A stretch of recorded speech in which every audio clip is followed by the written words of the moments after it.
Ինչի շուրջ են պայմանավորվել Փաշինյանը և ԱՄՆ նախագահի տեղակալ J.D. Vance-ը վերջինիս Հայաստան այցի ընթացքում։ Նրանք պայմանավորվել են և զրուցել են հիմնականում 3 բանի շուրջ, այսինքն այն ինչը հայտարարվել է, փակ զրույցներից իհարկե տեղյակ չենք։ Առաջին, ասել է, որ չիպերի արտադրություն են Հայաստանում սկսելու և ասել է, որ արդեն թույլտվություն տվել են այդ տեխնոլոգիաների որոշների, որպեսզի Հայաստանում կարողանան սկսել արտադրել և ասել է, որ ինչ-որ ընթացքում արդեն գործան է այստեղ կառուցվում։ Սա մեկ, սա է ասել։ Երկրորդ, ասել է, հիշեցնեմ, որ սրա մասին խնդիրներ կան և սրա մասին զրույց ունեմ, դա լսեք։ Երկրորդ, ասել է խաղաղ ատոմային էներգիայի շուրջ համագործակցության մասին և դրա շրջանակներում մոդուլար ատոմային այդ ռեակտոր ստեղ, այսինքն ատոմական կառուցելու մասին,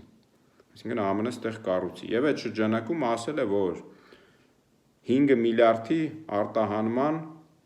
գործարք կլինի սա։ Սա հստակ ասել է, չի ասում ներդրում։ Սա ինչ է նշանակում։ Բացատրեմ մարդկանց, որոնք սա ներկայացնում են որպես ներդրում, քանի որ ձեզ խաբում են ժողովուրդ, սա ներդրում չի ԱՄՆ-ի կողմից Հայաստան։ Երբ երկիրը գալիս է Հայաստան, օրինակ ԱՄՆ գալիս է Հայաստան ատոմակայանը կառուցում և իր հետ բերում է իհարկե իր տեխնոլոգիաները, իր աշխատուժը և այլն, և դա անունը դնում է արտահանում, այլ ոչ ներդրում, նշանակում է մենք պետք է վճարենք դրա դիմաց։ Այդ նշանակում է, որ մենք կամ մեր գումարից ենք տալու, կամ պարտք վերցնենք, հետևաբար դա ներդրում է մեր կողմից, ոչ թե ԱՄՆ-ի կողմից։ Այսինքն, երբ մենք կապիտալ ծախսենք կամ ատոմական ենք կառուցում և կապ չունի պարտքով ենք վճարում, թե հարկ վճարողների գումարներից, ապա դա ներդրում է մեր կողմից, ոչ թե նրանց կողմից։ Նրանք ընդամենը գալու են, գործ անելու են, իրենց 5 միլիարդը վերցնեն գնան։ Ընդ որում այդ շրջանակում պարզ ասում է, ԱՄՆ-ում աշխատատեղեր կստեղծվեն, այն ինչի վրա իրանք կենտրոնացած են։ Հաջորդ 4 միլիարդը դրա մասով, էլի պարզ ասում է, կկնքվեն պայմանագրեր ատոմային վառելիքի, քանի որ այդ ատոմականը պետք է ատոմային ուրան չէ վառի, այդ ուրանի ներկրման, այդ վառելիքի ներկրման պայմանագրերը և սպասարկման ատոմականի, էլի հստակ պարզ ասում է 4 միլիարդ։ Այդ էլ ներդրում չի, ո՞նց է ներդրում, էլ ենք վճարելու դրա դիմաց, այդ արդեն կապիտալ ծախսեր չեն լինի, որտեղ վառելիք է գալու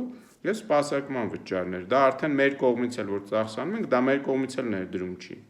Սրանք պարզ կանոններ են, որ նույն ԿՊ-ի թիմի, եթե կան այդպիսի ճակերտավոր տնտեսագետներ, որ մեկնաբանում են ներդրում, դա որևէ կերպ ներդրում չի, ժողովուրդ ջան, մի տրվեք խաբկանքի։ Երրորդն էլ խոսել են հերթական անգամ Միջանցքի մասին, էլի հերթական անգամ նույն հեքիաթները, խաղաղություն և այլն, ասել է Հայաստանը շատ ինտենսիվ կկապվի հարևանի հետ և այլն։ Մի խոսքով սա է։ Լավ եղեք։